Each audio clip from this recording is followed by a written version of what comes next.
Welcome back to the podcast. This episode, we are joined by Hilary Foulkes, Independent Director of Chord Energy and Pinecliff Energy, Senior Advisor at Tudor Pickering and Holt Canada, and Vice Chair of Let's Talk Science. This podcast episode is powered by ATB Capital Markets. ATB Capital Markets provides financial solutions and strategic advisory services to help businesses thrive. With a track record of successful deal execution, ATB is a full-service investment dealer with a deep understanding and commitment to the industries it serves. Visit atbcapitalmarkets.com for more information. This podcast episode is brought to you by EPAC, the Explorers and Producers Association of Canada.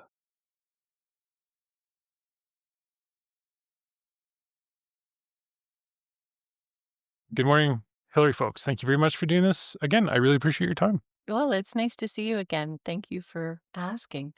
You're a fan favorite. And as a reminder to the listener, nowadays you're a board member of Chord Energy, Pinecliff Energy, you're an advisor to TPH Canada, and vice chair of Let's Talk Science nowadays, I think. That is it. Yes. So you're busy. Well, busy is, it's interesting. I'm not in the busy trap anymore. I'm busy enough, but not too busy. And it's just a remarkable place in my career to be in where I feel quite content and I have time for personal objectives as well as, the business ones. So I often say it's the first time in my life that I'm actually getting all my homework done. You were recently won the Calgary Influential Women in Business Lifetime Achievement Award as well. So congratulations. Oh, thank you very much. It came as a big surprise to me. I was not expecting it. I've worked under the radar for most of my career, but, it's a reflection of 46 years and not always an easy business. And, perhaps having a positive influence on people who are coming behind me. And so it couldn't be a greater honor. As I mentioned, I was in the barbershop getting my haircut and I opened the magazine up actually you were on the cover of the magazine. So I thought maybe I should reach out again. So, well, thanks for the repeat visit. It's a bit scary when you see yourself on the front page of a magazine, to be quite honest. It's a little unnerving, but they did a very good job of some, kind of wrinkle reduction and photoshopping. So again, it's quite an honor. I thought for the purposes of today's conversation, we could structure it roughly around your early days and some of the field experiences that I thought were interesting and maybe some of the questions I wish I would have asked last time and an update on Chord Energy and some of the U.S. interests that you have nowadays, if that works for you. Yeah, absolutely. But to go back in time a little bit to the early days, and originally you came from Montreal, but your parents came from Europe originally after World War II. Where did they come from? Well, they came from the UK. My dad was in the Royal Navy during the war, and, my mother grew up one of those children, if you ever read The Lion, the Witch, and the Wardrobe, that got evacuated during the Blitz. She was growing up in Birmingham, which was an ammunition center and was bombed very heavily. And so her life was very much in the midst of what I feel the Ukrainian people are going through right now, but decades ago. And my dad was in active service in the North Atlantic and then in the South Pacific. And then after the war, he had the opportunity to go to university and then emigrated to Canada quite soon after his graduation. Would have been in the 50s then? Came to Canada in 53. And settled in Montreal, yeah. And I think that, their, I guess, willingness to move to a different country and then also to move around the country because he was stationed in Cumbertrans, Newfoundland for a while. He came out to Wabamun in the early 50s, worked on a lot of the hydro plants that are in the Lake Minnewanka, Spray Lakes area. He worked on the control systems. So they had a taste of Alberta when, Highway 93 to Jasper was still a gravel road. So it's we look back on some of those black and white pictures, and it's quite a history. Different time. different time. But then, very much in most of his career was based in Montreal. What motivated them to leave England to come to Canada? Opportunity. And, I think about it today with the expansion of infrastructure that we need so desperately in this country and the things that were built, in the 1950s and even before that. The Welland Canal, the St. Lawrence Seaway, all of the hydro plants that were built as the nation was opening up after the Second World War. It was purely opportunity driven. So they'd see a ad in the newspaper, or how did they know? There was an ad in the newspaper in Manchester, England, and it was for Montreal Engineering Company. They were looking for engineers, and my dad and a buddy of his literally agreed without discussing it with their respective wives that they would go for this interview, and then literally, committed. And it was controversial in, with my grandparents for sure, but jumped on the Empress of Canada and came across the ocean and never went back. They settled out east. Ultimately, you came out west. What Mhm. motivated them to go back out east to Montreal? Yeah, so they were here just on temporary. My dad was seconded to TransAlta, I think it was at the time. And so it was a temporary role that he had in the West, but always with a home base in Montreal with Montreal Engineering Company, which then became, Menenco and became Woods, I think, and went through a whole bunch of different iterations. But it's still around. The company is still around today. And we talked about it last time on the podcast, but you kind of grew up with an interest in science, and which led to your studying geology originally? Yeah, I've always been interested in science. And I think when I first went to the University of Waterloo, I envisioned myself going into the biological sciences. But I took a course in geology and just was absolutely enamored with it. And so it's one of those things where when I talk to young people and they're trying to decide what to do, they feel like when they go to university, they already need to know what it is that they want to do. And sometimes just that exposure is enough to give you a different path that you hadn't considered. And that was certainly the case with me. So, a chemistry major turned into a geology major after my first year of university. And I just, to this day, am an avid geologist. I love looking at environments, figuring out how they got there, looking at kind of the wonder and the power that comes from the earth and beyond. But I'm a geologist at heart. So it was around 1979 you graduated, and you started in hard rock and went out west. Why did you go out west? Was it a ad in the newspaper like your parents? No, it was a number of companies came to Waterloo and they offered positions and you could apply for them through the university. So the university was kind of the liaison, if you like, between employer and potential employee. And, I applied for a number of jobs. And interestingly, one of them was with the Geological Survey of Canada, and it was in the Arctic.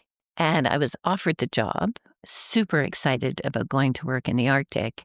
And then the leader of the geological party that was going up there refused to take a woman. And so the job offer was rescinded. And I started looking elsewhere. But the irony of that is 30 some odd years later, my youngest daughter went to work in the Arctic as a geologist. And it was, I think there were more women than men in the field camp, but it was a really stark reminder to me when she went to the Arctic that things have changed. And there's been certainly a lot of progress. But it's just an interesting juxtaposition between, 1979 and at the time it was kind of like the year, 2017 or 2018 Hmm. that she went to the Arctic. You took a job out in Alberta, but you were also contemplating the Arctic. What interested you in such far off places? Yeah, I think it was actually probably pretty practical at the end of the day. I needed a job. I didn't really know how to apply that degree. And so anything that came my way, I just think I was looking at as an opportunity to start. I knew I wasn't going to stay working in the field for my whole life. But at the time, it was kind of the only place that you could ply your trade, if you like. And so there was, Arctic mapping and exploration going on. There was a lot of uranium exploration taking place in Canada at the time, the CANDU nuclear system that ironically my dad was very involved in the designing of. Natural uranium is the source for our CANDU system in Canada. It's not enriched.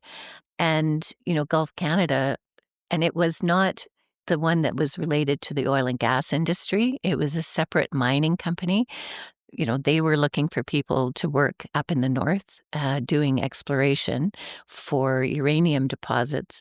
And, I kind of qualified for the job because I think at the end of the day, I had met the guys that were hiring at Oktoberfest in Waterloo, had, I guess, demonstrated that I could drink a beer and hang out with the boys. And unfortunately, at that time, that was kind of one of the criteria to be invited into a world where women had no history. And so, at 22 years old, I'm not sure really what I was thinking, but I do know that there was a sense of adventure, which was quickly counterbalanced with being under the microscope. And so it was always this balance between, yeah, let's go for it, let's try this. But knowing if I failed, it wasn't just me. It was kind of a gender based failure. And so that pressure really started very young. So were your parents worried? Did they suggest you should try and find a job in Ontario or Quebec? Do you know, it's so interesting. I mean, my parents were, I don't think they paid attention to that kind of stuff. And, I was fiercely independent. And I think they were worried for sure. But they also knew that they weren't going to be able to influence the decisions I made. And in fairness, they had done very much the same thing. They had left their families behind and gone on an adventure, which positively impacted their lives. And so I think maybe they trusted me that things would work out. And of course, in those days, communication was difficult. Like we wrote letters back and forth, which interestingly I kept. Well, I didn't keep them. My mom kept them. And when she passed away just over a year ago, I found a big brown envelope full of all the letters that I had written to her and my dad over the years that I was working in the field and even when I first moved to Calgary permanently, which is a lovely historical record. It reminded me of a lot of things I'd forgotten about. But, there were satellite phones for emergency purposes only. And so you waited for 2 weeks back and forth to get a letter. And that's how we communicated. So it makes me feel very old when I realize that, nobody writes a letter anymore and it's all instant communication. And it's like, yeah, I'm okay. I'm here. I'm safe. You can convey that very, very quickly. And of course, in those days, they waited for weeks to hear from me and to know that I was okay. So you would have got on a bus on like a Friday, went out west to Calgary, said goodbye, and your parents wouldn't have known for weeks. Yeah, yeah. That's exactly how it happened. I actually, because I started in the mining industry, uranium mining, I started in Saskatoon. So I actually flew from Montreal to Saskatoon and then took a Beaver plane up to L'Orange and then a Cessna from L'Orange up to the camp, which was literally a couple of trailers in the middle of nowhere on the banks of Michael Lake. So, yes, your first job was in hard rock, and was that the first job then at Michael Lake Yeah, in yeah, Saskatchewan? it was. Yeah, yeah, beautiful area. It's kind of like, good from afar, but far from good when you actually got down to the bugs and the swamp and the characters that I worked with. And, learning to deal with people that have very different backgrounds, very different agendas, that blow their entire paycheck on booze when they get a chance. Like I came from Montreal, which, was a very cosmopolitan city.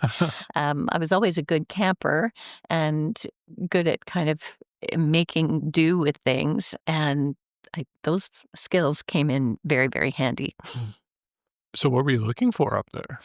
So we were looking for a uranium deposit, and because the area, little technical background here, because the area has been glaciated, if there was uranium in the bedrock, the glaciation would have scraped some of that uranium into the rubble that is deposited when a glacier melts.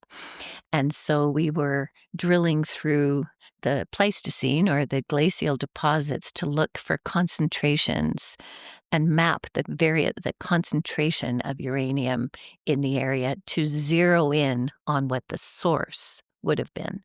So it was really going all over the place in Northern Saskatchewan where they had leases, and with what's called a reverse circulation drill, which, lowers the derrick, drives through the bush, raises the derrick, drills a hole, brings up the samples that I looked at, puts the derrick back down, drives further into the bush. Like, it was a very rough environment for sure. So how long did you do that for? I did that in Northern Saskatchewan and in Nova Scotia. I was moved out to Nova Scotia for a very similar program. And I did that for just over a year. So it wasn't long, but man, it was impactful. So you did that, you've been 23, 24, and then I read you went back to Montreal, and were you thinking about getting into soft rock? What led to that transition? I was not. I knew that I couldn't stay working in the bush and like the cold and the wet, and it was harsh physically. So I just thought, I'm going to go home. I'm going to see what's up. I was actually getting married, and so it was kind of this little hiatus. And then, who answers an ad in the newspaper for a job anymore? But in those days, that's how you found out that people were looking for help. And so literally, Montreal Gazette, there's an advertisement that BP Canada put in for an entry-level geologist, course soft rock, which I didn't have any experience in. But I applied for the job and made the case that, as a geologist, I could learn different techniques, but that ultimately understanding the rocks and the, kind of the morphing of rocks over time, I would be able to figure it out. And I got an interview. And I thought I had died and gone to heaven, Trevor. They flew me to Calgary. They put me in the West Inn Hotel. I'd come from working in tents and, plywood shacks, and I'm in the West Inn Hotel. And then it's going to sound really stupid, but I went the wrong way between the West Inn and BP Canada, which were like 2 blocks apart, but I didn't know the northwest and southeast quadrants and how the city worked, and there was no Google Maps.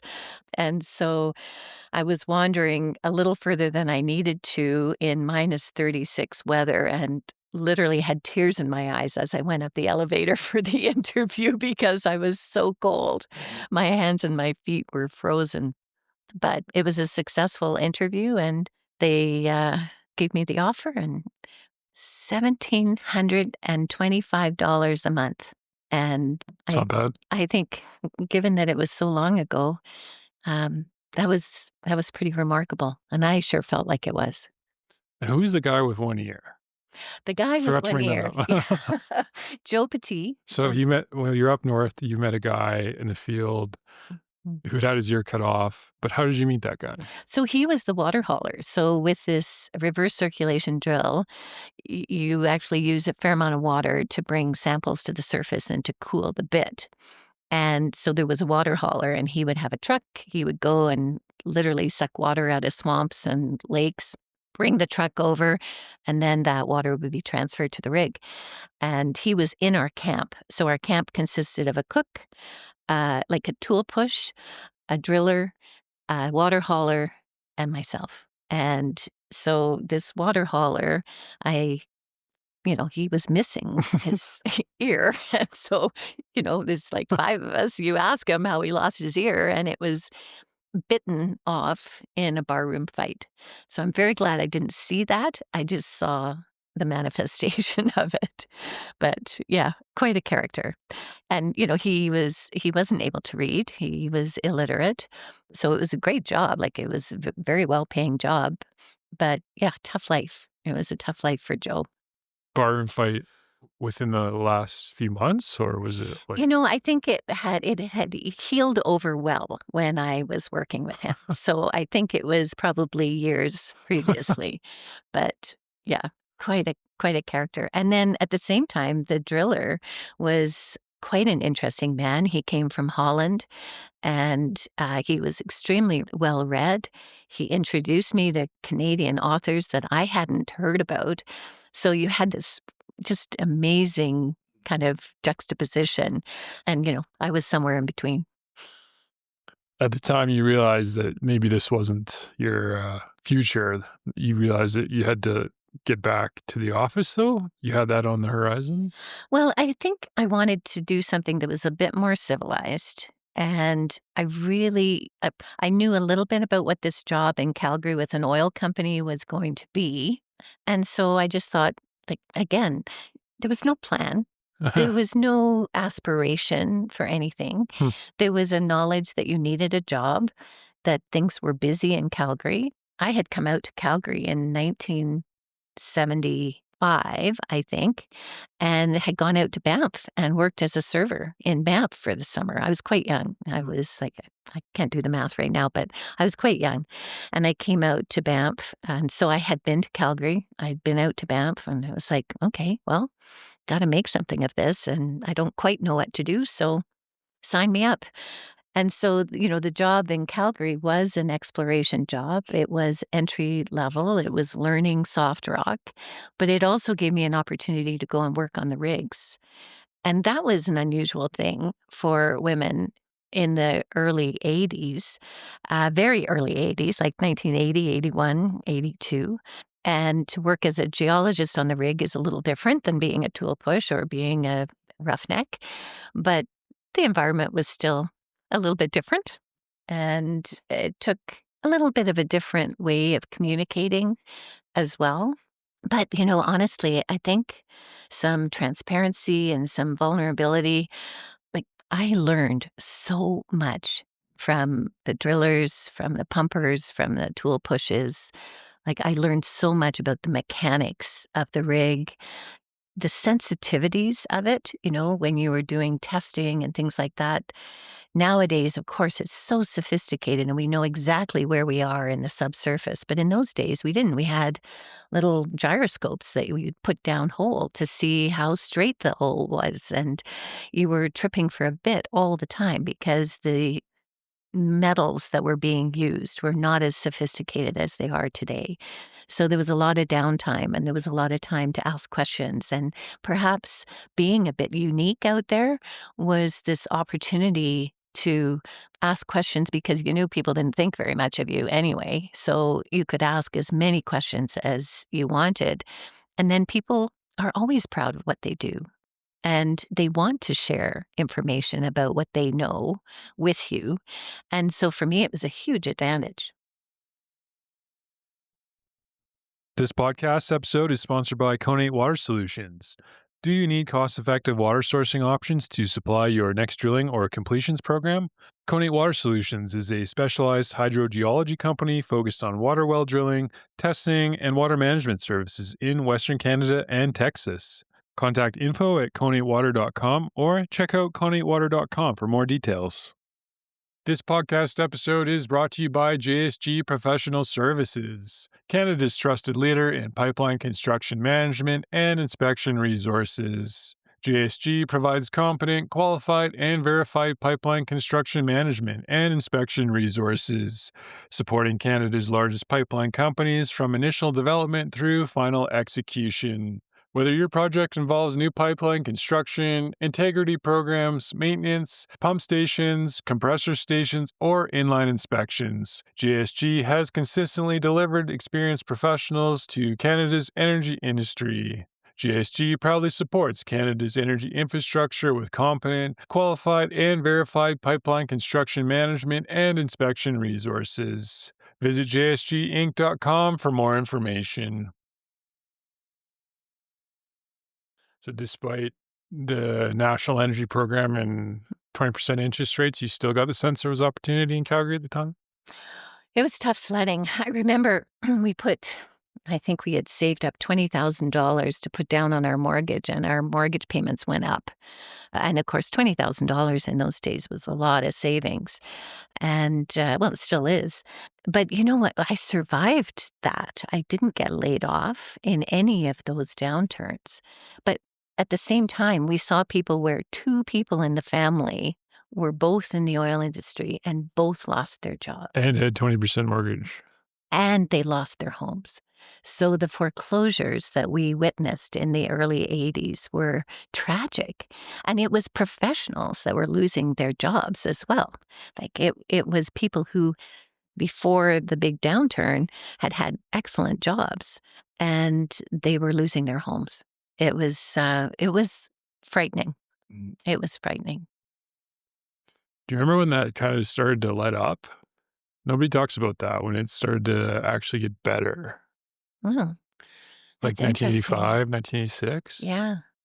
1985 and 86 were kind of a it's so interesting, I look back on that decade. So I had 3 children between 1982 and 1987. And very often people say to me, "Oh, hey, do you remember that music from that decade or whatever?" And I go, "I don't remember that decade." It was like it was a blur. And so maybe that's why I didn't really pay attention to that. There could be other reasons as well. But there was light at the end of the tunnel, and there was opportunity that came back relatively quickly. But it wasn't that people were unscathed through that process. And I remember feeling guilty that at the time we had 2 incomes in our family, and I knew many people who had none. But you stuck with it. Yeah. Was the plan to just I guess you had your kids and just Mhm. keep going in oil and gas? Yeah, I don't think I looked for avenues to do anything different.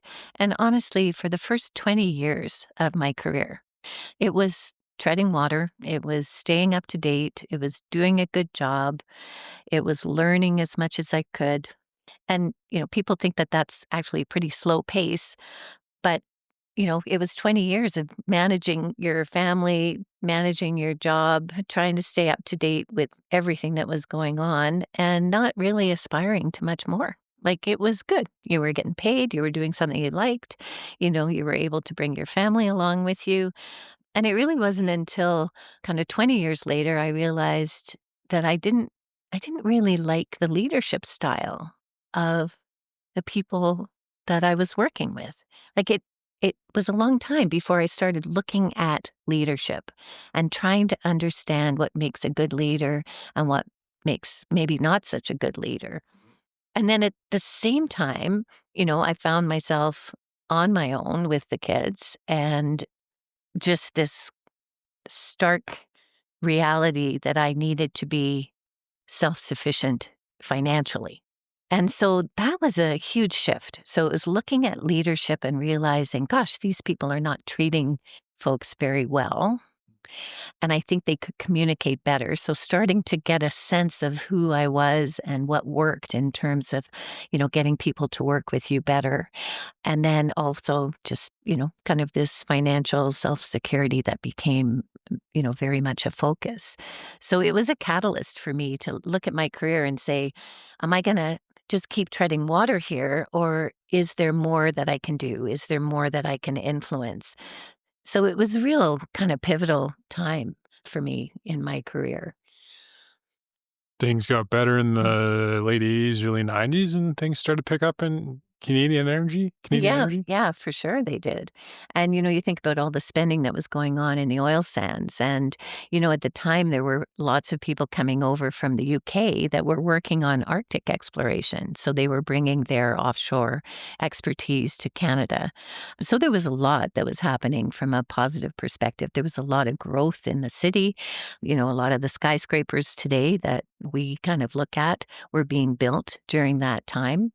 And it lifts the entire economy of the city and the province when there's just such robust activity. So it was, it was all a pretty positive time. But, there's a lot of randomness associated with all of this as well. Because when I was working at Gulf Canada Resources, which was the oil piece rather than the mineral piece, it was my boss was away when the company decided that it was going to sell the asset that I was working on. And I ended up meeting Chris Levicki and Adam Waterous because they were brokering that property for us. If my boss hadn't been away, I wouldn't have been the point person on that project. And I wouldn't have had the exposure to them or to the whole kind of strategic notion of investment banking. So when I look back on that, it was a huge shift in my career. And I look back on that and I think, how random is that my boss was away and so it was me that had to do this and pick up that baton. It could have never happened. So that butterfly effect, I am acutely aware of in many aspects of my life. Mhm. And it's really just, taking advantage of those moments. Mhm.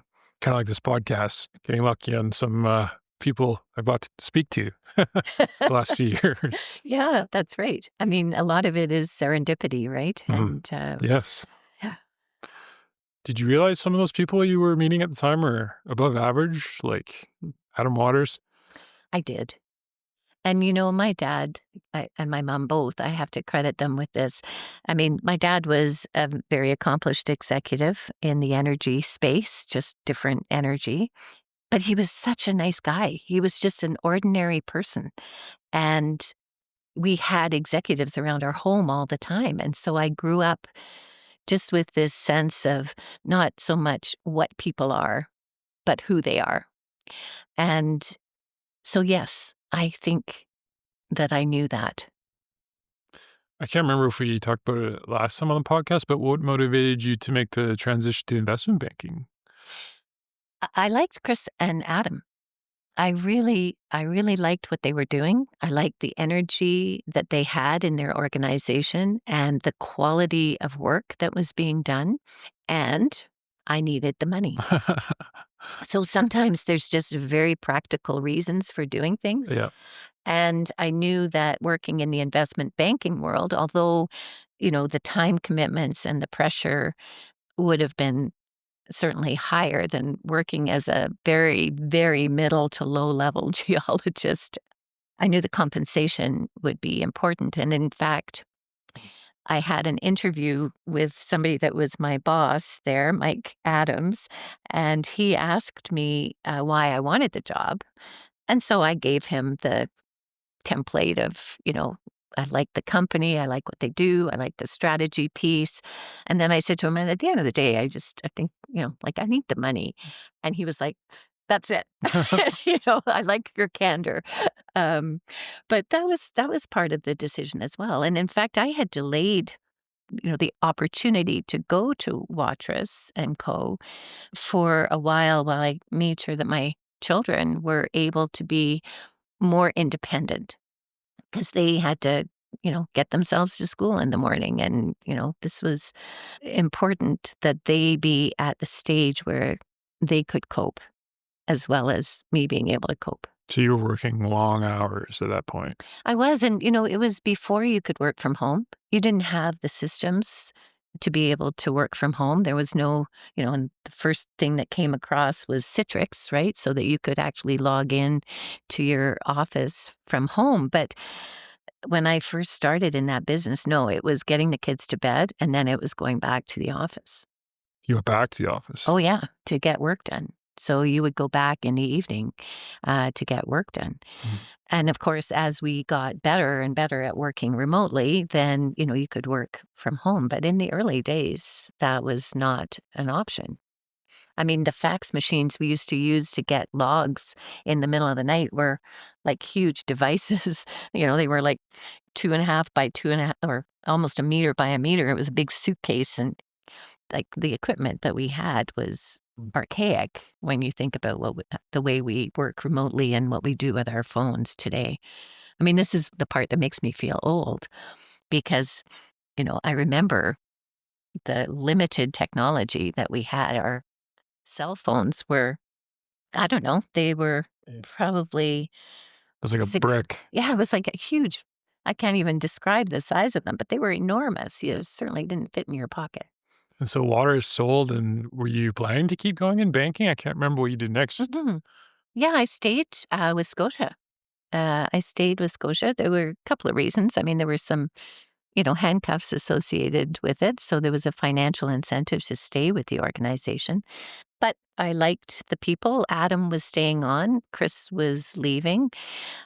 To a large degree, I was working with the same people I had worked with at Waterous, but there were some really interesting new people that were part of that as well.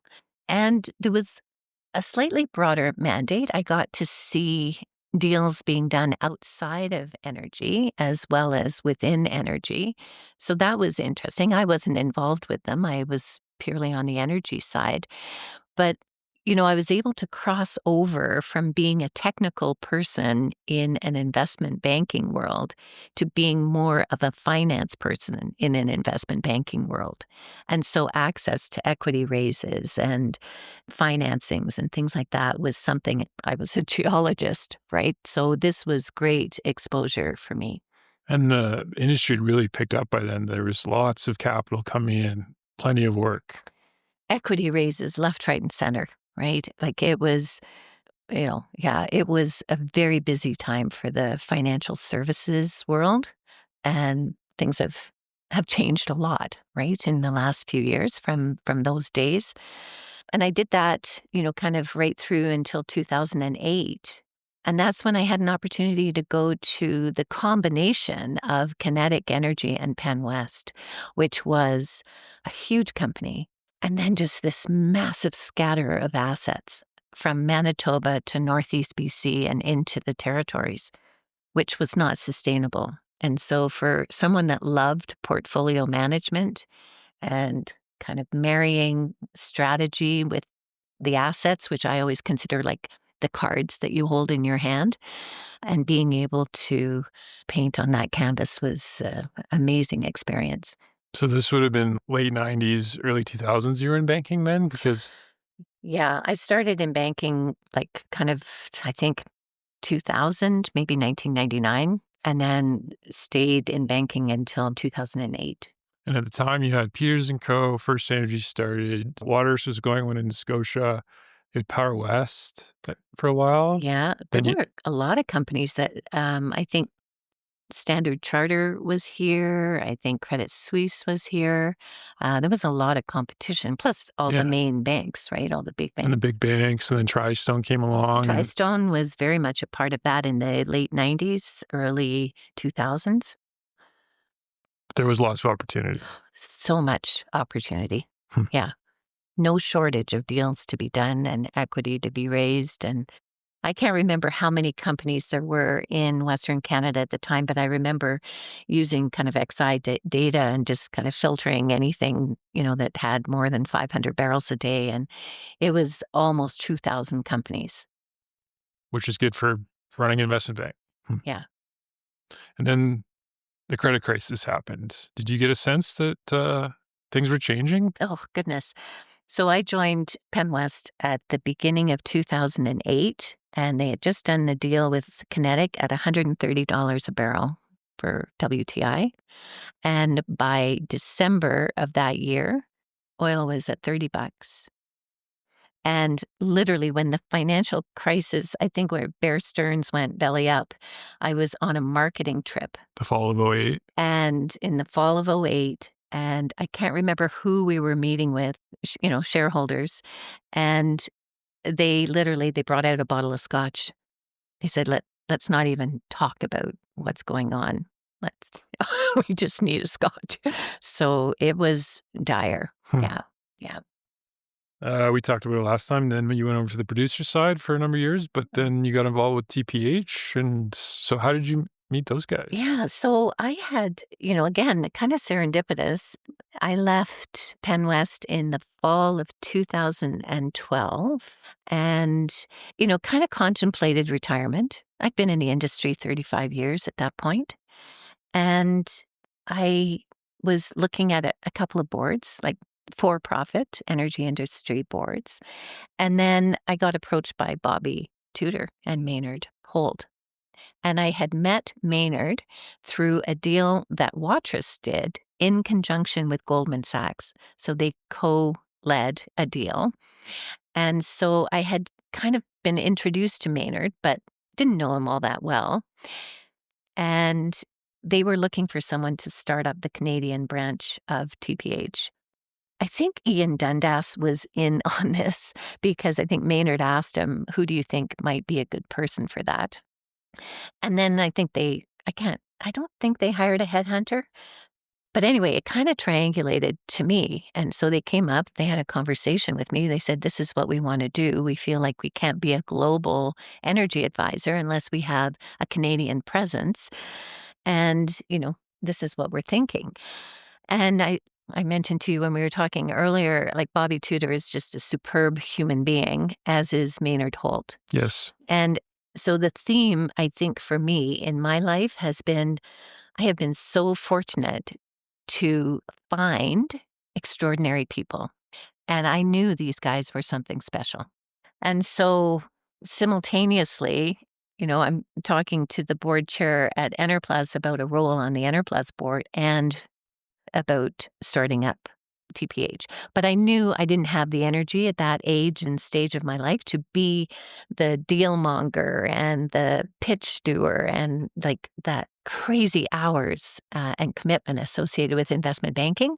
But what I did know is I could find the right people, because that's how we get our work done, is by getting the right people to work with us, to share our vision. That's how things get done.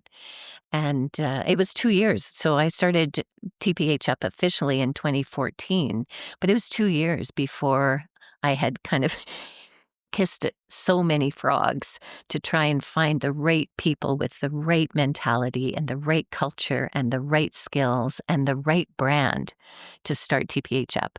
Because we were going against all the big banks. We were going against Peters. We were going against every boutique, First Energy, you name it, right? And so I knew it had to be something special. And the only thing I committed to TPH, the mothership, was that if I couldn't find the right people, we wouldn't do it. It wasn't worth being second class in that business. You had to be top drawer. TPH eventually sold to, who was it again? Perella Weinberg. In what year? But I you can't stayed remember. on. It's about 5 years. But TPH remains the energy arm of the larger Perella Weinberg that does all sectors, right? So manufacturing, they did the Kate Spade deal.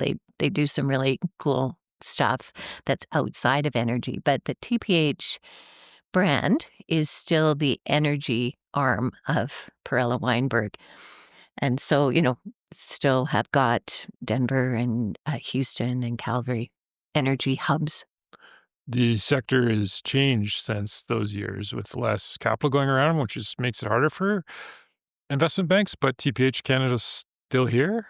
Yeah. I mean, we're into our 10th, 11th year. The equity side of things has been a piece of the business that's been sparse for most banks. Yeah. Equity is really hard to raise right now, particularly with the uncertainty in the market, but it has been for a few years now. The merger side of things was really interesting and going great guns for a few years. And again, uncertainty puts the brakes on merger activity. So it's slowed a little bit now. The need for mergers has not changed. And so it is, again, a question of timing. And I think that it'll come back. And we certainly saw the U.S. leading the way in merger activity over the last couple of years. And it is this insatiable need and demand for inventory. So inventory, for a long time was considered like not an issue. And as we got into the shale gas plays, for years it was kind of you wanted production, but you didn't really need the inventory because you had all this massive resource tied up in these shale plays. But then as time went on, we realized that they're not all created equal and they're not all economic, and we were burning through inventory. So really very similar in Canada to the US, but probably exacerbated in the US just because of the previous activity in the Permian. Hmm. It just kind of blew everything out of proportion. But that's why you've seen, the big deals with Exxon and with Chevron and with ConocoPhillips and, just the Pac-Man kind of that's dated, that So, analogy, but that kind of activity has been really strong in the US. And of course, Enerplus was a part of that. yeah. So speaking of mergers and acquisitions and consolidation in the States, what kind of brings us to today with the Chord acquisition of or Enerplus. merger of Hmm. Enerplus. Yeah. Couple questions on that, if that's okay. Yeah. I mean, Well, maybe I can start with the sale of a Canadian company that's been around since the 1980s is not something that anybody takes lightly. Because when you merge with a US company and it's a takeover, yeah, people are going to lose their jobs, and we know what corporations bring to the community it's not easy. as well, and it's not an easy decision. It weighs very heavily on you. So you look at all of the financial factors, but the big kind of caveat on all that is the people and and the shareholders, but the greater stakeholder community is something that has to be taken into account as well. What opportunities and challenges has come with that integration from a governance standpoint? Hmm. It's been really interesting to see. So Enerplus had systems and processes and did lots of acquisitions over the years and just kind of had this way of going about their business that was very positive and effective. And so you go into a new company and you really don't know the systems and processes that have been set up. And, Ian and I going on the board was part of the deal. And then we got, two additional board members, and they're both American. So Ian and I are the only Canadians on the board.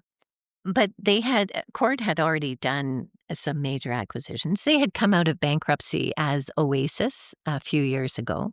And then once they refinanced and got a partial new management team, they acquired Whiting. And so they became the bigger of the kind of Enerplus Chord entities.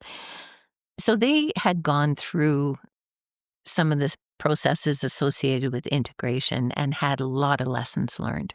So, I think that at the end of the day, you've got a couple of different cultures that you're trying to bring together. The field is one thing, and then, the office is another.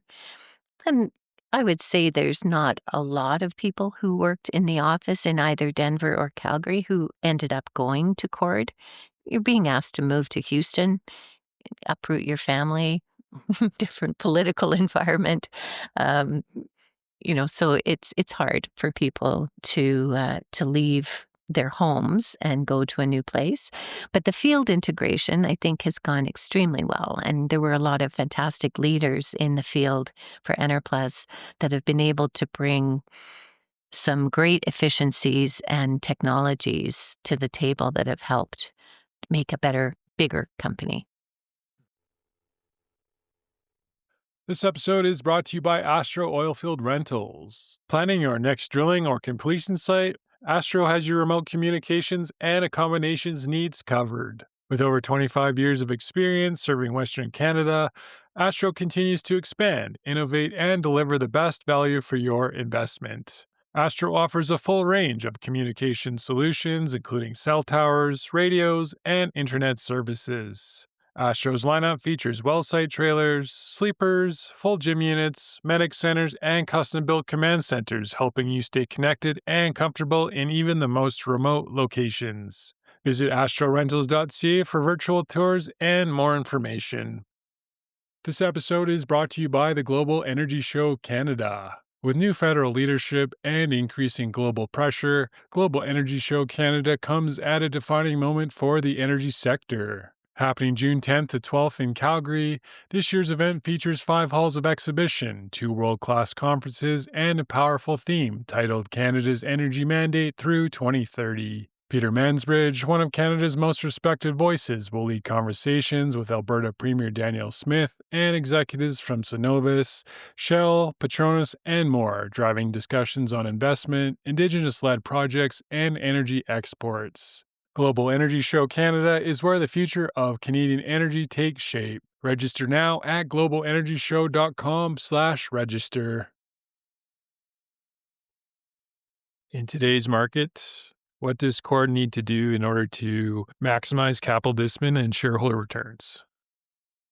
Well, I think keep doing what they're doing. Their execution is excellent. The balance sheet is strong, and the return of capital to shareholders has been very good. They've committed to percentage of free cash flow. As prices, as WTI Volatile. is volatile and is actually much lower than it was at the time that we did the deal. That inventory that has a lower break-even price is going to be called upon, but there's a deep inventory on the heels of making the acquisition of Enerplus. So there's no urgency around acquiring more. I think by nature in the US, the company will get bigger over time, but there's no urgency to that. And when there's urgency, there's bad deals that get done. And so there's the element of patience and timing that, and the timing we talked about before, so important in making the right decisions for the right assets. So I think that the plan ahead is to continue to demonstrate meeting our guidance, executing safely, and, returning capital to shareholders. And to just continue to do that for the time being is all you can do to maximize your shareholder returns and the value of the company. And you have to just be patient with this volatility in the market itself. So not just WTI, but the craziness in the market and the loss of value that has come just in the last month and a half. That's not any company's doing, but it speaks to having a company that is resilient. So any company that's on the edge, and then you get into these turbulent waters, it's a dangerous place to be. And, we've had enough ups and downs in Canada to know that you can't ever put yourself in that position. You always have to be preparing for the downside. And that's the role of the board as well as management, is to make sure that the scenario planning takes into account a broader range of outcomes than maybe what we would like. I was reading in Bloomberg this morning, the drill baby drill versus $58 WTI that we had just recently. It's up a bit, and what happens to your economic inventory, it's diminished. And return of capital. And so is your return of capital. And at the same time, the government is pushing for lower gasoline prices, and the two are not compatible. This just has to play out. Like, if there's not saner minds behind the big picture, then unfortunately it just has to play out over time until you reach whatever lowest common denominator there is, because nobody seems to be able to influence what's happening in the Oval Office. And so, companies and shareholders will be the victim and ultimately consumers. Because if gasoline prices do go up as a consequence of scarcity, then the consumer is going to pay for this as well. What excites you most about the future of Chord? It's a sizable company now. And so it can play in an arena of bigger organizations. I think that there is the capability to do more on the acquisition side at the right time.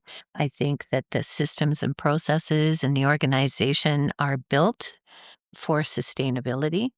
And no different than any oil and gas company anywhere, the demand for the product is not going anywhere. And so there is an obligation for us to maintain, I guess, a source for supporting life as we know it in our modern era. It's an organization that is doing its best on its environmental footprint, front of mind. It's not going to change that as a consequence of a new administration. It's an organization that is focused on doing the right thing. And at the end of the day, those fundamental principles are what will drive a good company. Have you noticed a difference in investor interest in the States versus Canada, having experience on both sides right now? I think when we look at, the percentage of the S&P that's made up of oil and gas companies in the US and the percentage of the TSX in Canada, those numbers have dropped dramatically. And I used to have some great comparators in my head, which I don't have at this moment. But you can certainly see that there isn't the support from the generalist investor Mhm. that there used to be. And, that's an issue because, you need that kind of liquidity and you need that kind of support. But it's a new world. And so, you can't spend your time wishing that it was like it was. It isn't anymore. And so you have to run your business in the most efficient and intelligent way possible. It might come back as shortages are created. It Mhm. might always be like this, where you just have to perform well and treat your shareholders well, and that's okay too. Maybe to wrap up, what should investors pay attention to for Chord in the future? If you were to leave a message for investors out there listening to the podcast. I'd say for the size and scale that it's become, and let's not talk about market cap right now because obviously every oil and gas company has been under siege from a market cap perspective, but it's not reflective of performance. And so if I think about, quality assets, quality execution, quality strategy, quality leadership, quality board, it ticks all those boxes. And what the market is doing right now is tough, but it's a reality that you can deal with if you have all of those boxes ticked. Maybe one natural gas question. Yeah. You're also on the board of Pinecliff Energy, run by Phil Hodge, Yes. but things have been difficult lately with natural gas pricing. How do small and medium cap producers navigate these tough times from your Mhm. perspective? Mhm. Well, navigating the ups and downs of commodity prices is kind of what we do as an industry. Again, we don't get to pick the timing of that, but paying attention again to, kind of the execution side of things. And if you think about what a low decline brings to an organization, it is the gift that keeps on giving. The fact that you don't have to spend any capital and you have, less than a 11 or 12% decline in your assets is a real virtue. But the long game has always been that natural gas is going to be extremely important and valued and valuable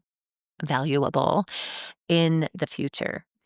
And, it's taken a while for us to get there, but the onset now of LNG, the continued movement towards cleaner energy, the growth of data centers, and this massive demand for energy. And Pinecliff press released that they have an agreement with a data center. Mhm.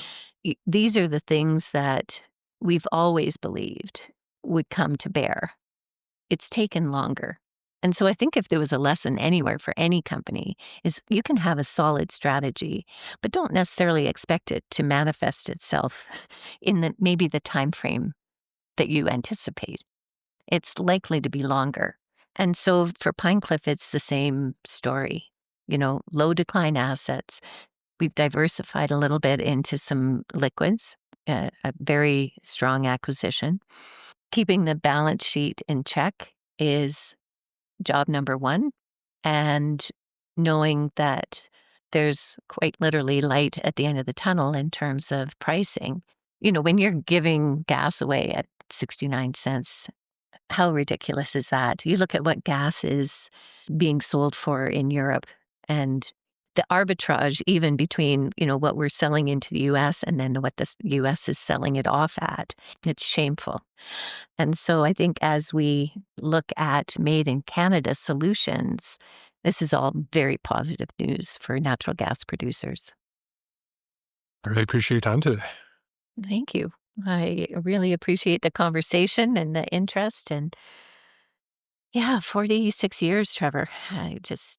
Sometimes I wonder when it's all going to come to an end, but not yet. And also, once again, congrats on the Calgary Influential Woman in Business Lifetime Award. Thank you very much.